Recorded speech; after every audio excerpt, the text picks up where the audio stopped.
السلام عليكم شباب، شلونكم؟ طبعا أنا حلقة جديدة من قناة 242. طبعا أنا اليوم ضيف أول. آه هذا الحساب بكلاش اوف كلانس، أيضا مستوى 9 بي اس.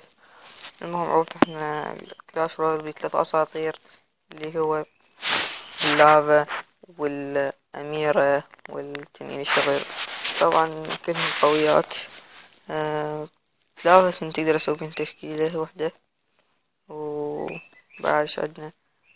صندوق الكبير راح افتحه هسه قدامكم. لعلي شوية.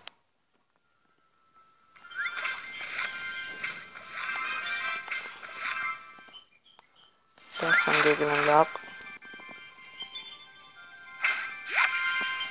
ذهب. زين. حتى الآن خوش بطايق. أي خوش بطايق.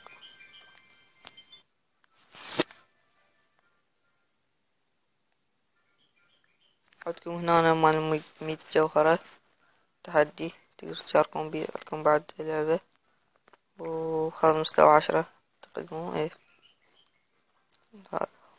طبعا لا تقدرون تشاركون بيها، لازم تضغطون أهم شي اللايك والاشتراك والتعليق، تحط بيه ايميلك حتى يدزلك القرية على الايميل.